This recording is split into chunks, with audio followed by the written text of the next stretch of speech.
نمبر خبره د امام ربانی رحمه الله مریضیدل او داغی وفات شب برات چې 15 شعبان سند 1030 کې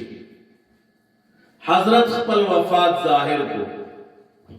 وی فرمایل چې زه وفات کې اولیاء او بزرگانو ته الله تعالی د وفات وخت خای دې کال کې وی فرمایل چې دې کال کې وای حتی چې حضرت د عید الاضحی وی اختر د مزنا فارغ دوسا هند کې یو مقام دې دولت سرا ورته دولت سرا ته تشریف راوړو د خپل خلفا مریدین ته او فرمایي چې په موجب عدد علت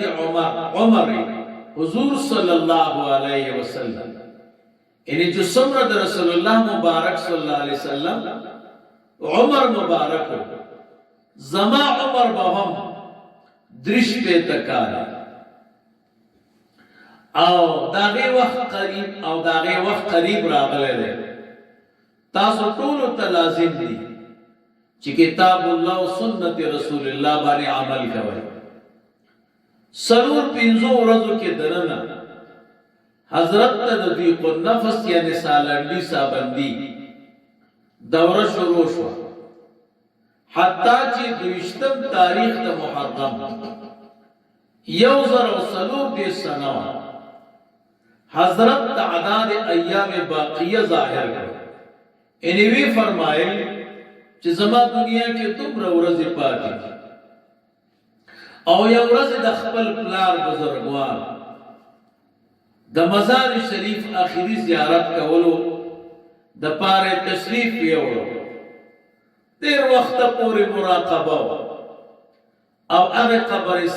قبرستان د اهل قبور د پاره ډیر وخت پورې دعا د مغفرت وکړه حالته د جد اعلی حضرت امام رفیع الدین رحمه الله مزار ته تشریف یوړو او هغه سي مراقبه وکړه دا غزه اهل قبور د پاره دعا د مغفرت وکړه دا غي نرستو دولت سرای ته تشریف راوړو حتی چې 22 د سفر باندې حضرت خپل مریدین او صاحبزادگانو ته فرمایي چې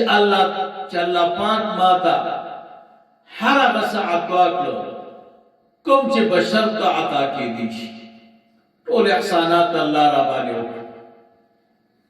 دی اوریدو سره په ټول باندې د حضرت د جدای اثر پیدا شو دی پوښو چې امام ربانی رحمه الله باندې جدا کړي په درويشتم د سفر حضرت ټول لباس په فقر او خیرات کړو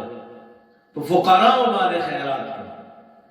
او د مرض مذکوره غلبه شروع شو سابندی هغه شپه چې د هغې نه پس حضرت وفات شو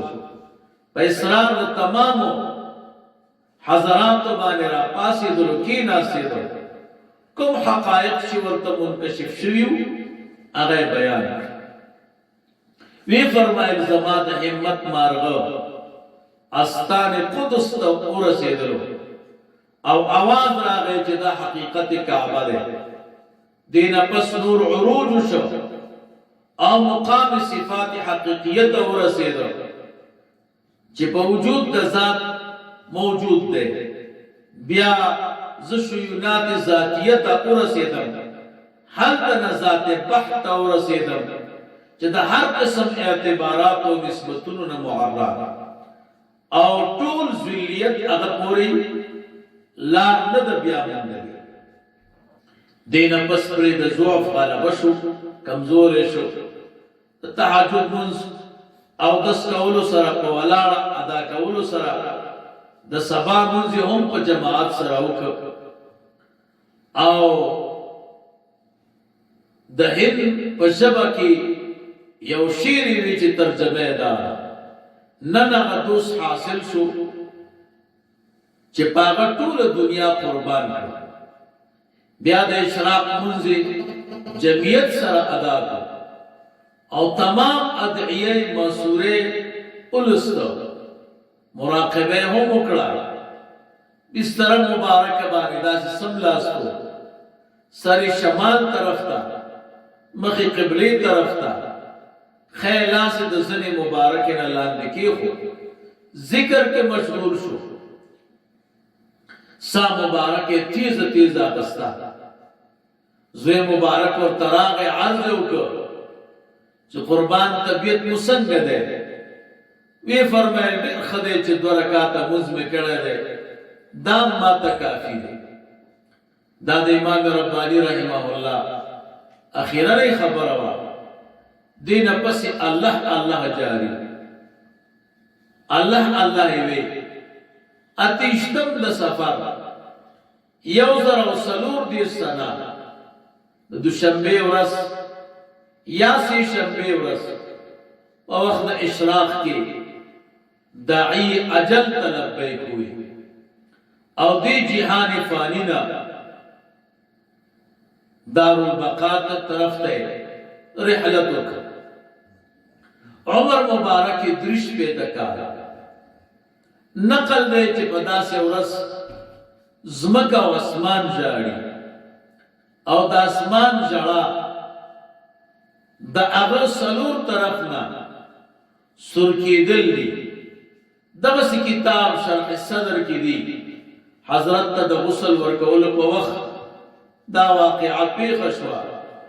چې دواړه لاسونه مثل نماز قیام تړلو، سړی چې مسکی او قیام باندې وي دواړه لاسونه د نوم لاندې ایښي. څو ځله د غسل ورکولو وخت د ده لاسونه مبارک خلاص کړی شو خو بیا غسل شو او د حضرت مخ مبارک په تبسم او په مسکاو نه په موجب عادت سنت حضرت ته کفن ورکړی شو. د حضرت مدفن شریف هغه گنبد دی چې هغې کې د حضرت مشر صاحبزاده اکابر اولیاء